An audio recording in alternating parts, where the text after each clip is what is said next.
Absolutely. That's the first thing that I did. Craft a speech and Absolutely. make the presentation, you know, without using everybody like I do. Hey, but I'm not gonna hold you, man. Listen, there's nothing wrong with doing that. Everybody has their own way. At the end of the day, you deliver the message the way you need to deliver the message. You know what I'm saying? And so a lot of people have their certain levels, but for me, I'm like, you got to do what you do and be comfortable in your skin and be yourself. Yeah. Okay. And you speak, and like I said, you've already been speaking at the home and doing small things. Yep. So still, when did you decide to just take it, just be a professional and just go about structuring the company? Yeah. So for me, I remember, man, like it was yesterday. I was at home and I said to myself, I said, you know what? I want to make sure students never have to deal with the mistakes that I dealt with. And so in 2018, I made a decision to make an investment with a coach out here in Atlanta, Georgia. Okay. His name is Kendall Ficklin. Shout out to Kendall Ficklin if you're watching this, man. Appreciate you. My very first mentor in the speaking game. And the crazy part about it, I didn't have the money to get to Atlanta for 2 days and spend 2 days in an intensive workshop to learn the tools and strategies that you need. I put on AMAX, made the sacrifice, came down to Atlanta. And that's why I learned everything that I needed to learn to grow as a speaker and also as a businessman as well. And so when I did that, I ended up getting my first gig at 2,500 at a high school. You know what I'm saying? Because I made the investment. I was scared to make it. But when I made it and I actually was so focused on making the world a better place and I took the game that I was given to me, it was a wrap. And so from there, I started speaking at high schools and stuff like that. Okay. Would you say similar to your company as far as the business foundation, is it similar to a speaker's bureau? Yeah, man, you know what? Just kind of tell us the difference. Yeah, so the difference of doing it by yourself is pretty much you got to focus on the lead generation process. Okay. You got to focus on getting booked. You got to focus on setting up the systems. In the speaking bureau world, you don't have to focus on that because you have an agent that takes care of it all for you. All for you. For the marketing, the lead generation process, all of those things. And so for me, I was going to sign with a speaker bureau, but I said nah, because I noticed that every single gig that you book, they're taking 30 to 40% of your check. That's correct. I'm like, nah, we're not doing that. You know what I'm saying? I have a legacy to build, so I was like, nah.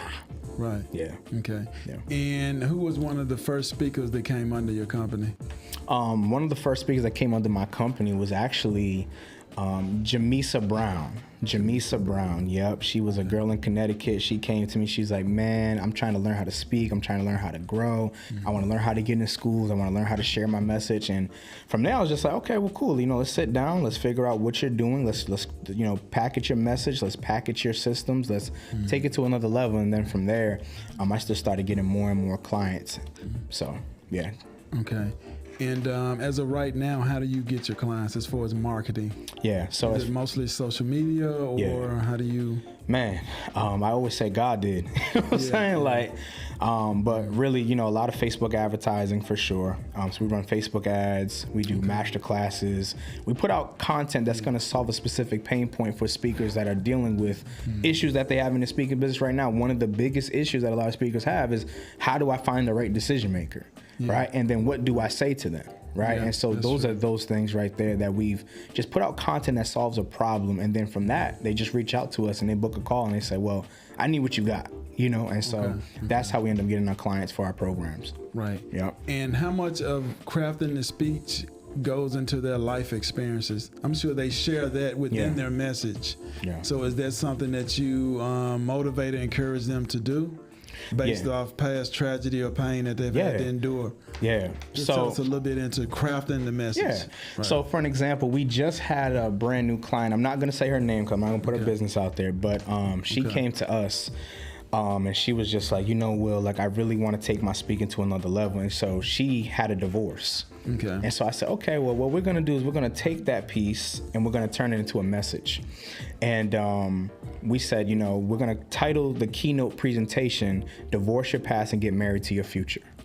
And so all we're doing is we're taking exactly what you've been through and we're going to help people to navigate through that process of life, to divorce perfectionism, to divorce imposter syndrome, right? These are the key elements that's going to take your audience on a ride and a journey. Again, right?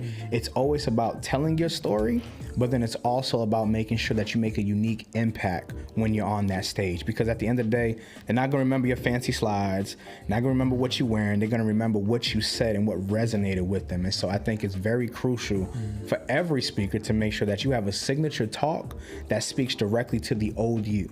I always say, if you can't speak to the old you, you're going to speak to everybody. Speak to the old you and allow that person right there to be like, man, I needed that. And you know they needed it because you wish that you had that when you was younger or when you was going through this journey and process. So, yeah.